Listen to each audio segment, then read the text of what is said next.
Let's do it. Yo, what's up, everybody? It's Monday, June 9th.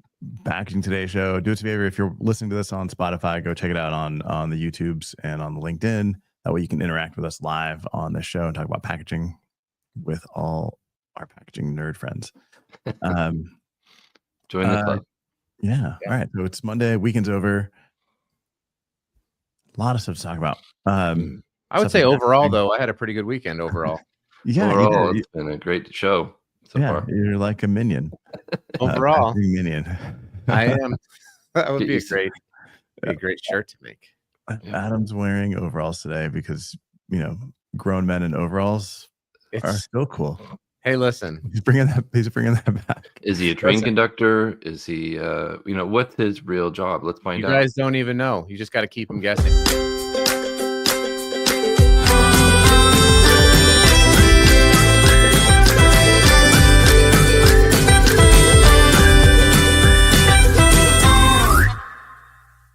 So that's how I came up with Sweater Vest Wednesday. All right, so there's a bunch of stuff going on in packaging. Today we're going to cover some packaging news, and then we're going to get into what it takes to build your portfolio to get a job in packaging. So today with us, as always, you've got Adam Peak, People Packaging podcast host. No, Chris, they're not snow pants. These are regular overalls. Best comment ever. Snow pants? Yes. I do feel like he's wearing a bib. It's my snow bib. No, I'm a fan. I'm a fan of the overalls, guys. Lots of pockets. We talked about. There's so much room for different activities. He's playing 9-ball in there. No. Terrible joke. The worst joke you've ever made. That's funny. That's funny. I mean, it's moderately funny. Above average. My favorite is, though, the looks that you get as a grown man wearing overalls when you are, because like I go in public. Oh my God. Wear overalls in public. Like out of your house? Out of my house. Yes. I go to places and I wear overalls. And sometimes you just gotta be different. That's my whole thing, is like some of us wear the same NFT hoodie every day. Others of us bow down to our corporate sponsors. And me, I just wear overalls. I just rock the overalls. And I love all of some people only do it because they get paid, Yeah. All right, man. All right. We do love all of our sponsors, though. We very much appreciate them. We very much do. Yes. They're the best. All right, what's going on in packaging? You were talking about how to get a job as a designer these days. It sounds incredibly difficult. Okay. It does. It is. Yeah, I led you right into it. I know. We're trying to. There's only so much we can do here. Just a little early. All right. So this is something that just broke. Perfect. Nope. Walmart is leaving the plastic pack. I just pulled my hamstring trying to pick my legs up to show these are pants, and then you put the stupid logo right over my face. Yeah, nobody wants to talk about you. Ow. All right, so this is big news. Big news, man. This just happened. So Walmart is leaving the plastic packed. Mondelez is also leaving. Nestle. You can't even tell that that's the Walmart logo or if it's Adam, honestly. No, I'm also leaving this show. Oh my gosh. Adam is leaving the US. L'Oreal is leaving as well. So, I mean, there's a bunch of brands that are leaving. What was the reasoning? Did they give any reasoning? I think the biggest reason is being able to be accountable. It's 2025. All the brands, this was the year they were supposed to eliminate plastic. They're supposed to do all these other things, reduce carbon. They didn't. Right. Yeah. And then we kind of talked about it like early on, like that was not enough time to do anything really. There's no infrastructure in order to do that. Legislation wasn't consistent across the board. It's really hard to change all your materials and make things recyclable. And like, if the systems aren't there, right? And I think it was unrealistic to do it in what 3-4 years, because it wasn't too long ago when they all made these claims. So it was great to make claims. It sounded good. Yeah, I mean McDonald's, like all these brands did it. Yeah, we're gonna trust us. We're gonna do. It'll be great, right? Yeah, and nobody did anything. Right. So I don't know. Let's be clear. They did stuff. It just was not. They did not accomplish not anywhere close to hitting all the things they said they were going to do. So it's like saying I'm going to save $1 trillion, and I'm like, the same thing. And it's gonna be 2 trillion, and then it's 50 million, but it's just a beat away. Hey, I saved on this Big Mac, right? Yeah.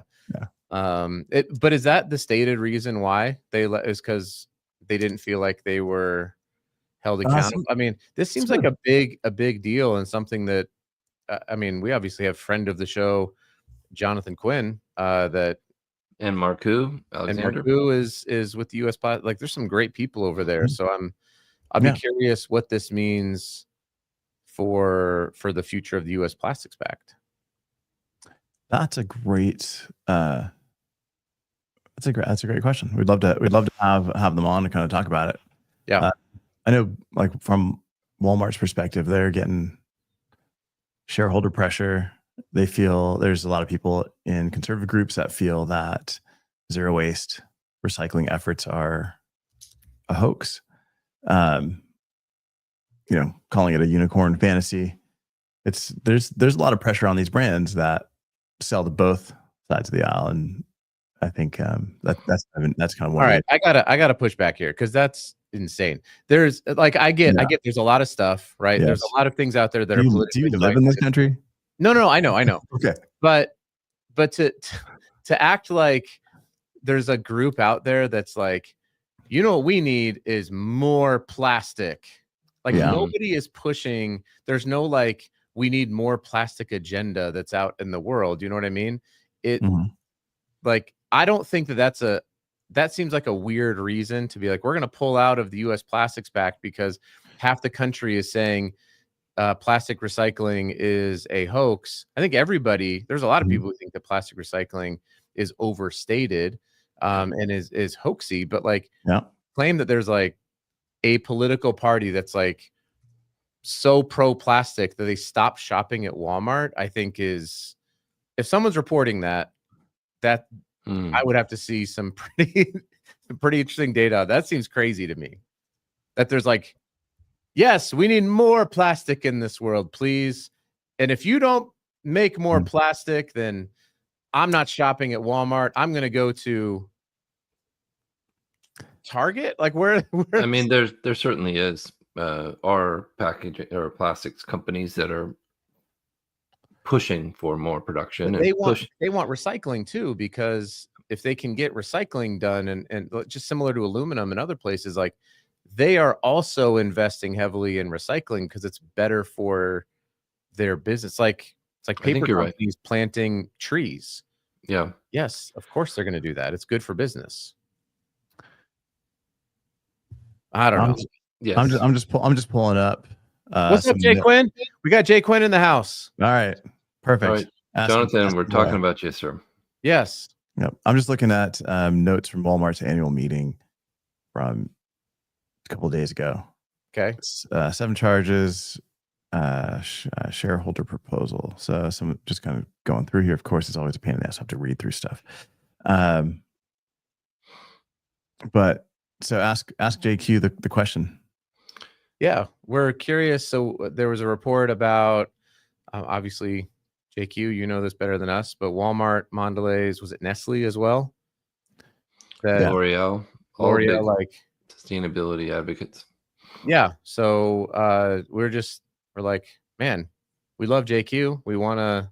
What happened? We like the U.S. Plastics Pact, and would love to hear whatever you're allowed to say. I guess maybe you can either drop a comment, or we can have you on this week and kind of talk about it. Yeah, that'd be good. That'd be great. That was our question. Yes. Yeah, I'm going through some of these things. So from an environmental perspective, people are concerned about. There was conversation around Green Century Capital Management, who's large owner of Walmart shares, I guess. they're calling for the company to report how it can increase the scale and pace of rigor of its sustainable packaging efforts, which goes against, leaving plastic packed. Then why would you leave the pack? Yeah. Yeah. And then National Legal and Policy Center wants the company's board to examine Walmart's plastic production and packaging policies through the lens of a non-biased research. We also talk about moving out of DEI. Wow. Yeah, I mean, there's nothing in here that's specific to leaving the plastics pact, and I don't think anybody's saying. Sorry, I'm just saying. JQ just got out of the dentist chair, so he can't really get into it. Got it. The article regarding the shareholder resolution, there were a few yes that left would be happy to be on this week to discuss. Oh, there's a few people that left. Yeah, let's have you on, John. Let's Yeah, so tune in this week. Stick around. We'll get JQ on here. We'll talk about U.S. plastic pack and why people are leaving. What does that mean? How can they, what's the future look like? So we can kind of get into that, into more specifics with somebody that's actually on the ground, not just reading articles off of Axios and on chat. Exactly. The fact is the pact is stronger today than they were a year ago. That's what I like to hear. Yes. Thanks to JQ. Yeah. Well done. Optimus Prime. Optimus. Awesome. All right. So now let's get into some portfolio stuff. Yes. Corey? This is a big deal. How do designers get hired in the industry? How do they, how do they show off what they can do when there's AI technology that kind of levels the field a little bit? Can we expand the conversation after to just in general? Because I get a lot of people who do hit me up, not just designers, but other people who are either wanting to get packaging or. So let's start there. Start with designers or start with broad. What jobs can you get in packaging? So many, all of them. Yes. Sales, design, production, engineering, finance, marketing, engineering, operations. Any job that breakdancing. There's breakdance fighting. The fact is that we have more open jobs in the packaging industry than we do have people who are applying for those jobs. Yeah. It's an industry that pays. If you go get your packaging engineering degree as an example, 4-year degree, you're making $85,000 to $100,000 typically starting salary out of college. There's not a lot of industries that have not only that, but also a high demand for, at least right now, there's a high demand for packaging engineers because there's just too many. There's a lot of people who are retiring out of packaging, and there's not a lot of people going into it, especially like working on your feet with your hands, like in operations. Those kinds of jobs are whoa. Oh, are you gonna let me cook? Yeah, I want to see your short sleeves and your overalls. Yes, thank you. Keep going. Especially those jobs where you have to stand on your feet for most of the day. There's a workforce that is aging out, and we need people, and they're great jobs with great pay. I mean, and you can have that job. There are jobs that robots and AI are just not going to take. Yeah. All right. So then first off, you've got the design side of this. And I think a lot of times design, when people think about packaging design, you think of like the graphics and you think like surface level. Yes, that is one component. But then you've got the engineering side. Engineering side gets into materials, gets into structure, gets into testing, like lab testing. Like there's so many opportunities in engineering. Yeah. That those are the jobs that are starting in the 80 to 100K a year. Yeah. Cold chain. These are new things. Yeah. Yeah. And you're going to be on a team of like 30, 40 people, typically, that you're doing the front end and the back end where you've got, let's be really careful though. There's a lot of one person engineering departments at companies that just have a single packaging engineer. And then there's also, but if we're talking there's more of those companies than there are companies that have 40 to 60 packaging engineers. I mean, you're talking about like Unilever and P&G that have, those types of numbers. And those are the one, and honestly, and those are the ones that are going to be offering 80 to 100, right? If you're a one-man engineer, if you're a one-person engineering team, you're probably not in that space. Like the company you're working with. No, you are. It's probably not. No, you definitely are. And the reason is because that's just what the market is. Like, if you want to get a good packaging engineer, because there are a lot of jobs, it's probably, depending on the area that you live, that's probably going to be what it's going to take. If you need, because your other option is to outsource to some really great engineering, outsource companies like an Adept, like Bolt Smith can come in. These companies. I've seen the flip side, right? Where you're a company, you're a startup, you're a small, mid-sized company, and you've got maybe one designer, and really the designer is a visual designer doing web, doing marketing, doing all the different components, doing everything. And then when they go, they'll design packaging, and then they go buy it. They're counting on that company that they're buying it from to do the engineering and everything else for them. Like I would say that's probably the majority. And that's why some of these companies that do manufacture packaging have so many people on their engineering teams, because most of the customers are coming in without engineering services in-house. Yeah, 100%. I like this question from LinkedIn user here. Tell me how to get into marketing. I think that's something we should talk about. How do you set yourself apart from others in the industry? And I think the three of us have done a pretty good job of that using social media. Yeah. So they're saying how to get into marketing. I come from packaging, and it's so hard to get manufacturing to understand the value of marketing. Yeah, I think it's because in a lot of ways, sales and marketing for a manufacturer there's an ability to kind of weld those two roles together, right? Because an individual can do marketing, whereas it is hard. It's hard because there's a lot of people who have been burned by outsourcing their marketing. They spend a lot of money without a lot of results, and so you probably run into a lot of manufacturers who feel frustrated. So I always look at marketing and design almost as one unit, just collaboratively working towards sales. Like, it can't be I'm looking for clicks, I'm looking for likes, I'm looking for increased open rates. It's really whatever efforts I'm doing on the marketing side, what doors is it actually opening? Like, that's all that really matters.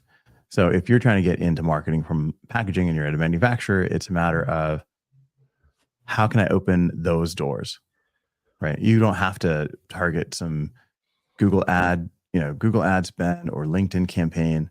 If you can open up 2-3 doors, right? Target a few brands that you want to open up and focus all your marketing efforts on that. That'll show an ROI instantly.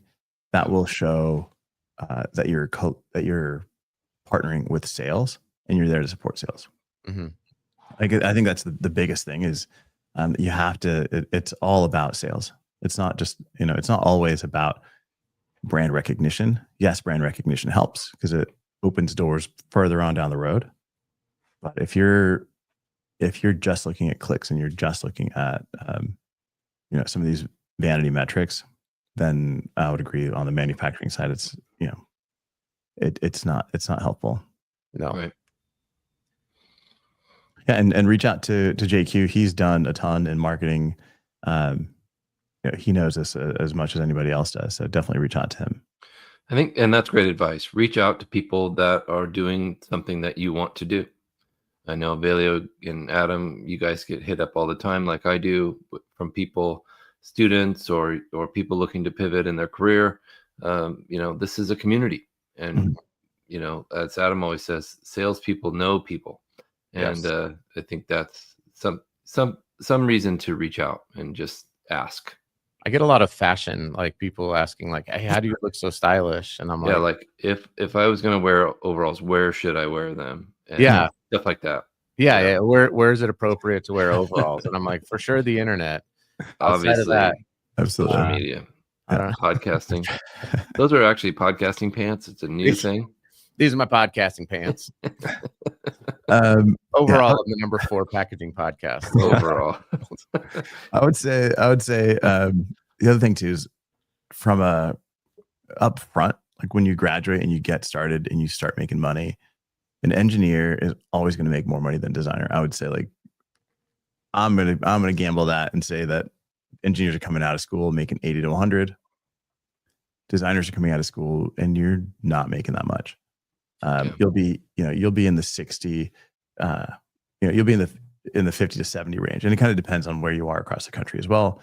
But there's a lot more designers out there than there are engineers. True. Do you think But that long term, I think designers have the opportunity to make more money than engineers? Yeah, True. Maybe. Do you think that designers and engineers alike should be worried about the advancements of machine learning and AI? Not that it's going to take their job, but that those who are unable to use those tools are going to be less valuable to a company than someone who can use the tools. I can't see it be like it's just a full-on replacement. Like, we now have a Perplexity packaging engineer, maybe, or a designer. Like, maybe it gets to that point, but someone still has to create the prompts, right? Somebody still has to, and do a QA inspection on the results and all that stuff, right? Yeah, I would say it'd be great to hear from Matt Hansley, who's watching. Like, what are your thoughts on? He left when he found out I wasn't wearing overall shorts. He was out. He's like, if they were shorts, I'd stay. No, I would say, I think it's going to change completely, where it's not necessarily the companies that have engineers, and that these engineers should worry that, if there's a team of 4, that if two of these people actually start using AI and becoming more efficient, that 2 of them are going to lose their job, right? Like, I think it's more that people are going to become so much more efficient that you can actually just be a 1-person engineer and you're selling your services to 5 different companies, right? Where you'll be able to join different teams and work much more efficiently and make more money. But a lot of people aren't thinking that yet. They're just worried about, like, how can I keep up? But a lot of the software companies, SolidWorks, the ESCOs, like, all these companies are building AI into this stuff. So you've got to stay ahead of it. And there's a million things that you can be paying attention to. The chat, the Perplexity, the Claude, like, all these companies having different things, but it doesn't relate back to packaging. It doesn't relate back to what you do. So focusing on what the software you're using and what tools are evolving.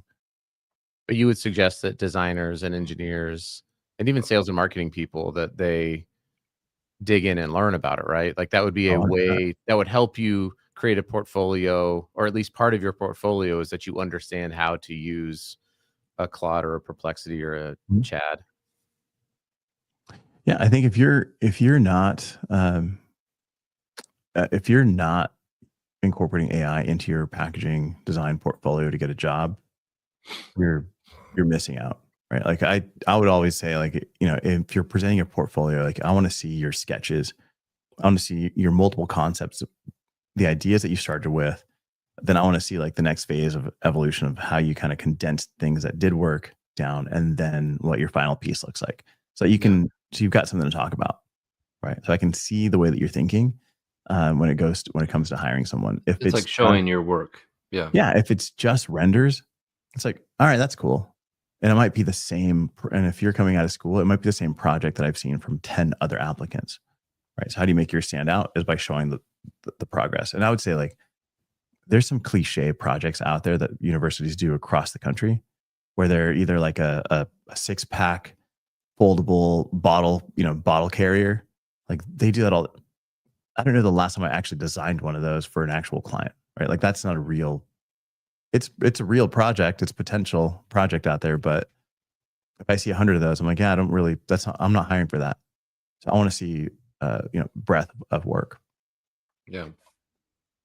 But showing process, and then now today I would say showing design, right? So it might be showing your sketches. It might be, what does that look like when it goes through AI?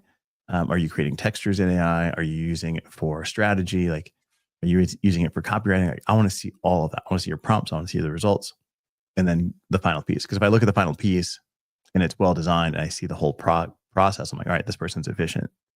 I don't have to train them on these things. right? Or maybe this person can add to my team that's not using AI efficiently. Right. Like, it's like, what do you bring to the table? Got it. I like Could that. somebody create a great prompt for like some creative black overall packaging? It's a good idea. Yes, absolutely. What's up, Brandon? Hey, Brandon. And we got Ryan, Mr. best-selling corrugated AI Yeah. book. I want to buy that. We only have one answer to Boskar's question: what constitutes packaging? And it's labels. Yeah, that's exactly what is not labeled, Bhaskar. Labels constitute packaging. Yeah. So how's the bumper label business going, Adam? Everyone, did it work yet? Did we try bumper? Did I say bumperlabels.net? Wasn't that the website that everyone should go to? Go check it out. Bhaskar, what constitutes packaging? Bottles, wrappers, boxes, bags, clamshells, like pretty much anything that's going to carry a product inside, right? Yeah. Bumper label. All right, just want to get to Matt's question or Matt's answer. And Matt's, check him out, Matt Hansley. He does amazing design renderings. Like this guy is the real deal. He's over at Enlisted. Feels like AI will just be a tool, kind of like when Photoshop came out. Just because AI made something doesn't mean it will work. It still needs a human to make sure that it looks right. Yeah, I think that's it, right? Like you have to have that taste level. You have to understand if it's going to work or not. But I think it's helpful in generating ideas that maybe you wouldn't have considered. Right. You wouldn't have considered because they're so bad. But still, just seeing them sometimes help. But there's new programs every day. You know, game changer is going to be when it's fully integrated into software, so it's more user friendly, and you don't even feel like you're using AI. Right. I agree. Yeah. Absolutely, but definitely go check out Matt Hansley and the team over at Enlisted.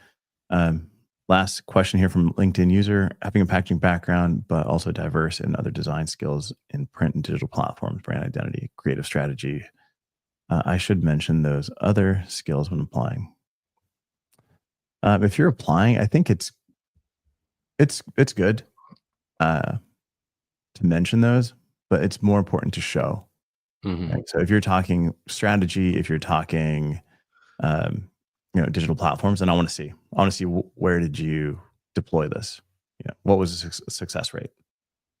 Like I think it's important to.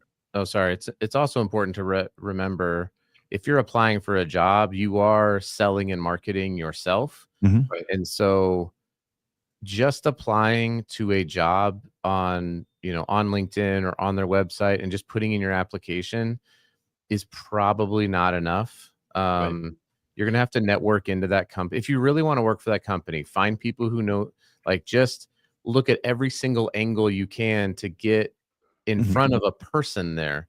Right. If you can drive there, even just driving there, get out your phone, make a quick video, send it to the person, let them know that you're actually interested and not just applying, because they might get 100 applications. And that might be the reason why you stand out is you took the time to go to their facility. You showed up at the front desk. You brought a box of donuts, whatever it is. Like, just get creative if you really want that job to stand out. Yeah. Right. Yeah. No. And just a question here from Irene. She's kind of feeling that not being an engineer doesn't validate her position sometimes. But I think that's I've felt that in the past, right? Because I come from the design side. But as you gain more experience and you gain more experience on the engineering side, I say partner with those teams so you can learn and see what questions they're asking, what are they looking for, what kind of results are they getting, so you can incorporate that into your design, and that makes you a better designer and a better partner to the engineering side. So definitely check that stuff out. I think, you also mentioned in here that you're basically selling yourself when you're presenting yourself to a company. Right. It's important to not just have a standard portfolio.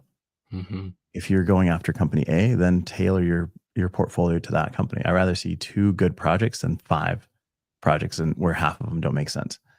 to my industry. The other thing too is I had the team from Designalytics. I think it's designalytics.com. You go check them out. They offer a free service for students where you can put in a design, and through AI, it rates the design.